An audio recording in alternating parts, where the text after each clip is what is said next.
पवार यांचं पार्थिव हे तिथूनच दर्शन घ्या। अंत्यदर्शनासाठी आणले विद्या प्रतिष्ठानमध्ये आणि थोड्याच वेळात अजित आपण पवार यांच्या हलवणार पत्नी आहोत। सुनेत्रा पवार जिथे आहात तिथूनच दर्शन घ्या।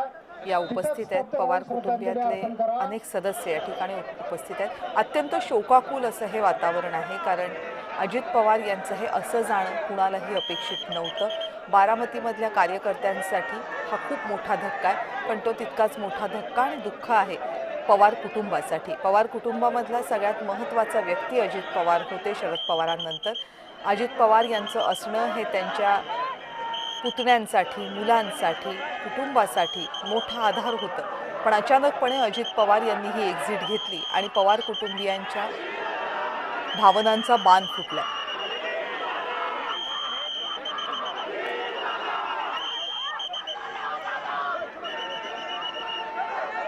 या संदर्भात अधिक माहिती जाणून घेण्यासाठी जाऊयात। माझे सहकारी रोहन कदम सध्या आपल्यासोबत आहेत। रोहन, अत्यंत शोकाकुल असं हे वातावरण आहे। अजित पवारांच्या पार्थिवाचं दर्शन घेण्यासाठी, त्यांना एकदा फक्त पाहण्यासाठी लाखोंचा जनसमुदाय बारामतीमध्ये उसळलाय। अजित पवारांच्या नावाच्या घोषणा दिल्या जातात आणि डोळ्यात अश्रू आणून या सगळ्यांना पाहणारे त्यांचे कुटुंबीय हे अत्यंत हृदयद्रावक असं दृश्य बारामतीमधलं। अगदी बरोबर आहे। खरं तर राज्यभरातून हे सगळेजण जे आहेत ते अजित पवारांना शेवटची श्रद्धांजली किंवा अजित पवारांना शेवटचं पाहण्यासाठी, त्यांचं अंतिम दर्शन घेण्यासाठी बारामतीमध्ये आलेले पाहायला मिळत आहेत। बारामतीतील विद्या प्रतिष्ठानच्या संकुलामध्ये अजित पवारांचं पार्थिव आणल्यापासून हजारो जणांनी अंत्यदर्शन घेतलेलं आहे आणि अजून देखील नाही म्हणलं तरी किमान 20 ते 22 हजार लोक मैदानामध्ये आहेत। बाहेरच्या बाजूला देखील तितक्याच मोठ्या संख्येने लोक आहेत आणि आता ग्रामीण भागातील लोक विद्या प्रतिष्ठानच्या संकुलामध्ये येण्यास सुरुवात झालेली आहे, कारण का रात्री अंत्यदर्शन होणार आहे। हा माहिती मिळाल्यानंतर तिथे अंत्यदर्शनासाठी ठेवण्यात आलेला आहे। हे माहिती मिळाल्यानंतर मोठ्या प्रमाणामध्ये नागरिक आता विद्या प्रतिष्ठानच्या संकुलाकडे यायला सुरुवात केलेली आहे। म्हणजे रात्रभर कदाचित 2 वाजेपर्यंत 3 वाजेपर्यंत तिथे पार्थिव ठेवलं जाईल। त्यानंतर काटेवाडीकडे त्यांचं पार्थिव जे आहे ते त्यांच्या काटेवाडीतील घराकडे घेऊन जाऊ शकतात, अशा प्रकारची माहिती निकटवर्तीयांकडून दिली जाते।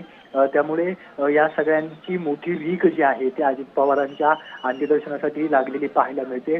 कारण अजित पवारांनी कधीही कुठल्याही कार्यकर्त्याला जो आहे तो अशा पद्धतीने जवळ करून ठेवलेलं होतं की तो कार्यकर्ता एकदा अजित पवारांचा कट्टर कार्यकर्ता झाला की तो कट्टरतेनेच अजित पवारांचं काम करायचा। कारण का अजित पवारांचा स्वभाव असेल, त्यांच्यामधले असलेली कौशल्य असतील, राजकीय नेते मंडळी म्हणून अजित पवारांनी ज्या पद्धतीने कार्यकर्ते सांभाळले, म्हणजे अजित पवारांचा स्वभाव अगदी तडकाफडकी बोलणे असेल, राग आलं तर एखाद्याला चिडून बोलणं असेल, संताप व्यक्त करणं असेल, हे जरी असलं तरी अजित पवारांची दुसरी जमेची बाजू होती ती म्हणजे अजित पवार त्याच प्रेमाने, तितक्याच ज्यावेळेस रागाने बोलतात तितक्याच प्रेमाने देखील अजित पवार कौतुक करतात, तितक्याच प्रेमाने देखील अजित पवार जवळ करतात। हे कार्यकर्त्यांना माहीत होतं। त्यामुळे अजित पवार चिडले तरी अजित पवारांवरती कोणी नाराज होत नसायचा, तो आणखीन अजित पवारांवरती प्रेम करायचा। त्यामुळे हे सगळे कार्यकर्ते जे आहेत ते जोडले गेलेले पाहायला मिळतात। प्रशासनातले अनेक अधिकारी, राज्यभरातील मुख्य सगळे अधिकारी अजित पवारांच्या अंत्यदर्शनासाठी आलेले आहेत। कारण का प्रशासनावरती पकड असणारा, मजबूत पकड असणारा नेता जर का महाराष्ट्र राज्यामध्ये कोण असेल तर तो निश्चितच पदाने अजित आनंदराव पवार होते आणि त्यामुळे अगदी आजी माझी आशा आई जसं ते आजपर्यंत लढत आले तसं लढायचं।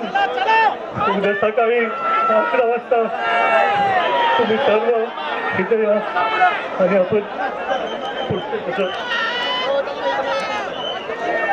उद्या आपण सगळे इथं 10 वाजता जमणार आहे।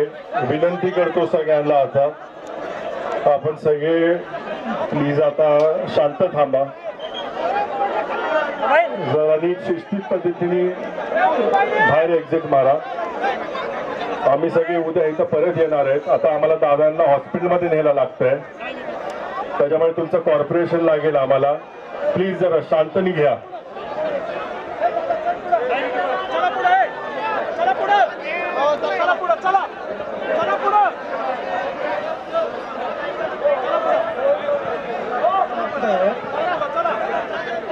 आम्ही आता दादाला घेऊन जाणार आहे, उद्या परत सकाळी येणार आहे।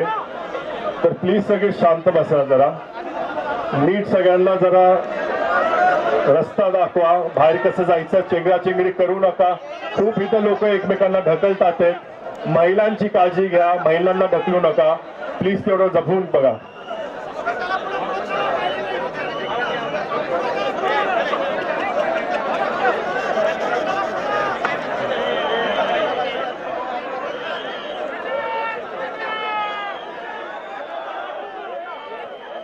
अजित पवार यांच्या पत्नी सुनेत्रा पवार काहीही बोलण्याच्या मनस्थितीत निश्चितच नाही आहेत. अश्रू भरल्या डोळ्यांनी उपस्थित असणाऱ्या सगळ्यांना फक्त हात जोडतायत, विनंती करतायत. अगदी काही क्षणांपूर्वी अजित पवारांची दोन्ही मुलं जय पवार आणि पार्थ पवार यांनी उपस्थित असलेल्या सगळ्या जनसमुदायाला संबोधित केलं. अजित पवारांचं पार्थिव हे काही वेळासाठी बारामतीमधल्या विद्याप्रतिष्ठानच्या या मैदानात आणलंय, जिथं प्रचंड मोठी गर्दी आहे कार्यकर्त्यांची, नेत्यांची, आणि या सगळ्यांना अजित पवार यांना एकदा शेवटचं बघायचं आहे. पण सगळ्यांनाच आत्ता लगेच अजित पवारांचं अंत्यदर्शन घेणं शक्य नाहीये आणि आता हे पार्थिव विद्याप्रतिष्ठानच्या मैदानातून पुन्हा एकदा रुग्णालयामध्ये नेलं जाते.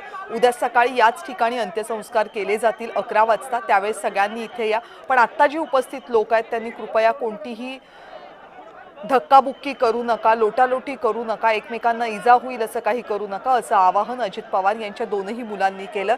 जय पवार यांना हे आवाहन पूर्ण करताच आलं नाही, कारण त्यांना आपला हुंदकाच आवरता आला नाही. जय पवार यांना जेव्हा बोलणं अशक्य झालं त्यावेळेस पार्थ पवार यांनी त्यांच्या हातातून माईक घेतला आणि उपस्थित सगळ्यांना आवाहन केलं. काही वेळापूर्वी सुप्रिया सुळे यांनी सुद्धा आपल्या भावना व्यक्त केल्या. बघूया.